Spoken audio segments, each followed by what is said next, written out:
That's probably better. Okay. So the group is opposing the closing of the additional schools in North St. Louis. Why? Well, because that's been a drain, and we understand the importance of keeping community schools in a community, and we've seen what has happened when you take a community school from the community. So we're asking the Special Administrative Board to be creative, and not only listening to the concerns and having true, open, and transparent input, but also to really be compassionate as they look at what has been done in the past in terms of the school closures, meaning that has been in the 57th district this last round. And you have 4 more schools that have been proposed closed in the 57th district alone. So we're asking them to be a little compassionate, to put the needs of the children before the numbers. And I think what happens is we begin to look at the numbers, we crunch the numbers, and we forget the particular needs of the community and the children. What do you think is the effect of these schools closing? What happens to these neighborhoods when these schools close? Oh, guys, I mean, if you look throughout history of the city and you see where a school has been and where it's closed, and you look at what has happened with that community, it directly ties into property value. If you're a buyer, you're not going to go to the area where you don't have a school as an anchor or something as an anchor. And the school is the best anchor for anybody who's looking to invest in the city in terms of moving to the city. So the group is basically opposing the closing of these additional schools in North St. Louis. Why? Well, first of all, I'm against it because Gunlock School would be the 3rd school in the 22nd Ward that have closed in the past 20 years. We all know 4 years ago in 2003, maybe 2004, whenever the school closures happened last time, that Hempstead School closed on Minerva and Hamilton, and that building has sat dormant for the past 4 years and become victim of graffiti and all kind of stuff, and it hasn't been well maintained. And also Arlington School that closed approximately 20 years ago, it's become victimized, vandalized. A lot of architectural components of that building have been stolen. And with Gunlock, here's the thing. There's a lot of development going on in North St. Louis. I project a tremendous amount of development over the next couple of years to happen in the 22nd Ward. And if we're going to bring in 1,000 young people, for example, school-age kids, where are they going to go? If we close Gunlock, that opportunity is missed. The school district, I think, have found themselves in a situation down the road where they're going to have a lot of kids and not too many places to send them. We need more neighborhood schools. That's critical to stabilizing communities. People care about how far their kids have to walk to school. They care about if there are any main roads that they have to cross. Safety is very important. And school is just all part of the fabric of a community. We've had busing for like 20-some years. And in my mind, the whole DSEG program and busing have really destroyed communities because children are not connected like they used to be 20-some plus years ago. So I'm just asking that the Special Administrative Board rethink Gunlock at a minimum, look for some other options. But also, like I said earlier, this problem is a lot larger than just the Special Administrative Board, St. Louis Public Schools.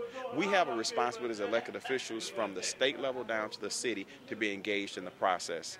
We understand funding comes from the state. I'm calling personally for all of the delegation of St. Louis elected officials in Jefferson City to rally around this issue to help come up with solutions. There are all of our state representatives and our 2 senators. This is so much bigger than 1 state representative or 2 state representatives. Where are the other representatives on this issue? This has to be critical and important, as well as the mayor's office and the alderman. We don't talk generally to the school district about what's going on in our neighborhoods, so therefore how do they know what the impact will really be? So what is the impact? You said that this would be the 5th school? This would be the 3rd school in the 22nd Ward. 3rd school closing in the ward. So the 2 others are closed. You've seen for yourself. What is the impact of when these schools close on neighborhood? Well, the impact certainly is they don't care. When you look at the fact that vandals go in and steal from the buildings, that graffiti is marred all over the buildings, that's a sign of just neglect and hopelessness. When you look at the fact that the school district is not even maintaining the buildings, that again gives you a sign of hopelessness. And we're all so they actually abandon the buildings basically. They're abandoned just hopefully one day somebody buy them. Now someone did buy the Arlington School, but the fact of the matter is it's still a school. So someone else was able to manage to turn it into a school. Arlington School was purchased I think a couple of years ago, but nothing has happened. Okay. Unfortunately. All right, well, that's all I had. Thanks a lot. You're welcome. guys are opposed to the schools being closed in North St. Louis, these additional schools. Why is that?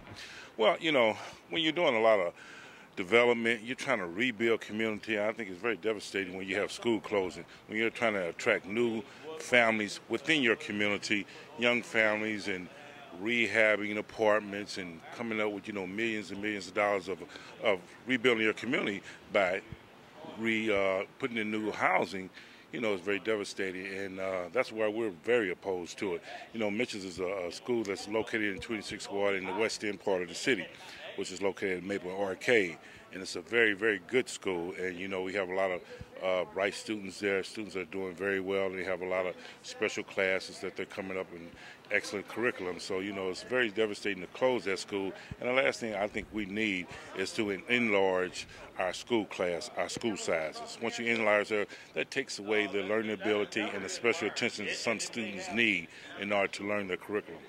So when the last round of school closings came down, did any schools close in your ward?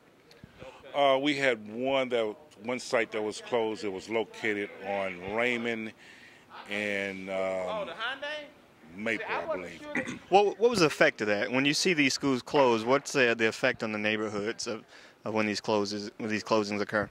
Well, it's a very, very large effect. One thing, transportation plays a big part. And so the parents and the kids have to relocate as far as where they're going to send their schools, and they have to come up with just various bus routes. And when you have a lot of parents, single parents, and parents that are really not making that much income, then it's hard and difficult for the kids to be transferred to another school.